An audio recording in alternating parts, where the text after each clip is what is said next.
seseorang yang ingin melucu tapi sama sekali tak lucu.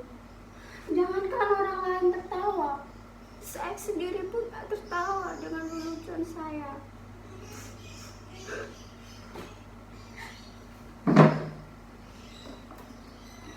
Mungkin menurut kalian menjadi seorang badut adalah pekerjaan yang sangat gampang, tinggal bertingkah kocak dan semua akan tertawa. Tapi jika kalian menjadi saya, tak mudah membuat orang tertawa, apalagi di saat kalian tidak ingin tertawa. Lagi pula di zaman orang yang mudah tersinggung dan juga marah ini, tak mudah membuat orang tertawa. Bisa-bisa karena lelucon, kalian bisa dipidanakan, dianggap menghina, mencemarkan nama baik. Teman saya seorang pelawak, dia dipenjara karena dianggap menghina. Dia bercerita tentang seseorang yang memanjat pohon kelapa jam 10 pagi. Dan di atas pohon kelapa itu, dia mengumandangkan azan subuh. Tentu saja membuat gempar seluruh kampung. Dan orang-orang menghina dan juga menghujatnya. Hai kamu, turun kamu. Dasar orang kafir, bisa-bisanya kamu menghina azan subuh jam 10 pagi. Tapi dengan tenangnya, orang itu menjawab, siapa yang kafir, siapa yang aneh? Saat saya azan subuh jam 4 di masjid, tak ada satupun di antara kalian yang datang.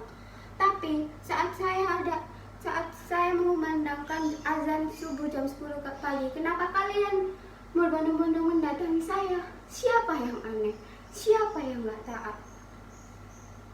Orang kok gampang mengkafir-kafirkan hanya karena berbeda, semua bermusuhan. Sekarang, orang itu lebih senang bertengkar. Kalau Descartes bilang, aku berpikir maka aku ada. Tapi sekarang orang bilang, aku bertengkar maka aku ada. Sekarang itu pertengkaran dijadikan komoditi, diperjualbelikan. Dan ayat-ayat pun digunakan atas kepentingan kekuasaan. Maka dari itu tak mudah membuat orang tertawa. Dulu bapak saya seorang badut dan saya menjadi badut karena meneruskan bapak saya. Kan sekarang lagi ngetren tuh, anak meneruskan bapaknya. Kalau bapaknya presiden, anaknya menjadi calon presiden. Atau bisa jadi calon gubernur, atau bisa juga calon wali kota. Udah, jangan berpikir yang aneh-aneh, nanti bisa aku dipenjarakan. Dulu, kata bapak saya, menjadi badut itu pekerjaan yang lumayan enak. Penghasilannya pun juga lumayan. Bapak saya dulu sering diundang untuk menghibur. Dulu badut dan juga pelawak itu dianggap masih lucu. Sekarang pelawak kalah lucu sama politikus.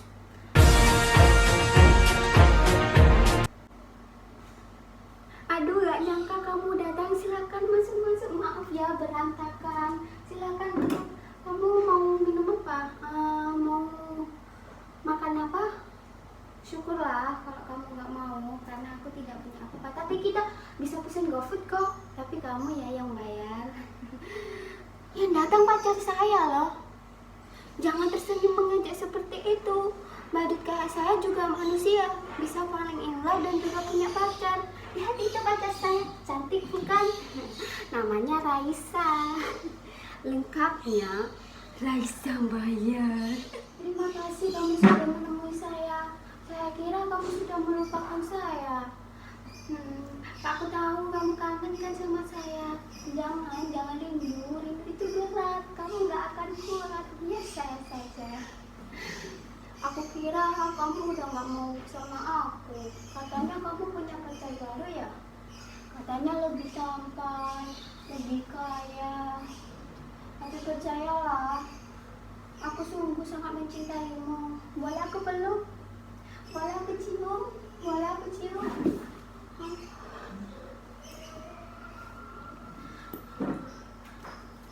Raisa.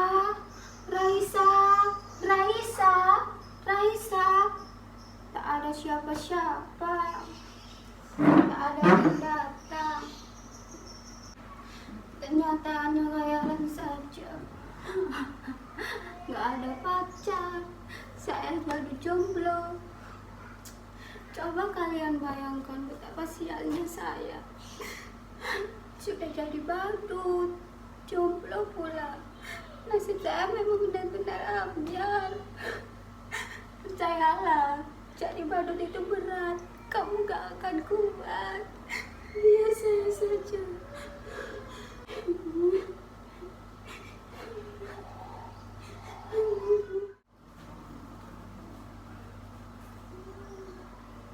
Kenapa kalian menatap saya seperti itu? Apa ada yang aneh dengan saya? Sudah saya katakan, saya ini adalah orang yang sial. Tapi nasib memang aneh. Nasib selalu punya kejutan yang tidak pernah saya duga. Kalian lihat penampilan saya, begitu keren dan juga pelende. Kini saya berpakaian bagus. Tapi sebenarnya saya ini tetaplah menjadi badut. Saya sudah sekali tak pernah memimpikan ini. Barangkali ini adalah takdir saya. Suatu hari, saya diminta untuk mengisi sebuah kampanye partai.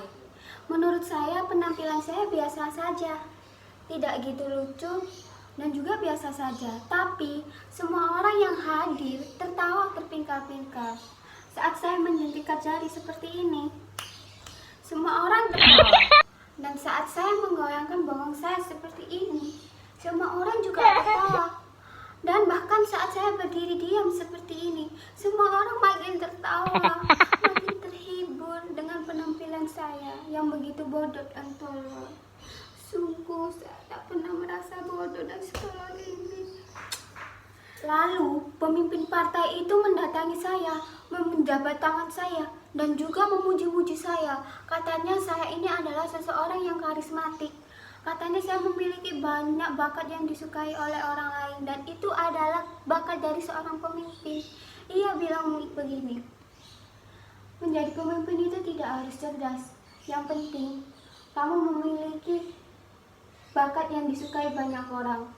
Lebih banyak orang yang menyukaimu dan juga memujamu, maka kamu akan menjadi seorang pemimpin.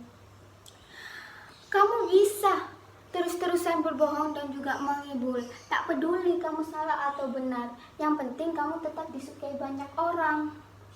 Orang menertawaimu bukan karena apa, karena dia menyukaimu. Kamu berhak menjadi seorang pemimpin. Saya kemudian mendandan menjadi necis seperti ini, didaftarkan ikut pilkada. Padahal saya nggak tahu apa itu pilkada. Saya nggak tahu beda pilkada dan juga pilkabe. Tapi ada yang bilang jangan coba-coba ikut pilkabe. Kenapa saya nggak tahu? Mereka menyuruh saya ikut pilkada. Padahal ijazah pun saya tak punya. Tapi mereka bilang seperti ini. Tenang saja. Ijazah itu bisa dipalsukan. Jangankan ijazah, kebenaran pun bisa dipalsukan. Dan betapa sialnya saya menang pilkada. Barangkali zaman memang sudah gila. Mereka memilih saya karena dianggap menghibur mereka. Saya dianggap paling lucu. Ketika saya menjadi badut, saya tidak pernah berhasil membuat orang tertawa. Tapi saat saya menjadi seorang pemimpin, berkali-kali saya membuat orang tertawa. Tiba-tiba terdengarkan yang bersorak-sorak pemujaan dan berteriak, "Hidup pemimpin kita! Hidup pemimpin kita! Hidup pemimpin kita! Hidup pemimpin kita! Hidup pemimpin kita!" Betapa sialnya hidup saya. Menjadi pemimpin pun saya tetap menjadi seorang badut. Badut yang bisa mereka atur, yang membuat mereka terhibur. Sungguh, memang saya badut yang sial. Hidup pemimpin kita! Hidup pemimpin kita! Hidup pemimpin kita! Teriakan itu selalu bergema di telingaku.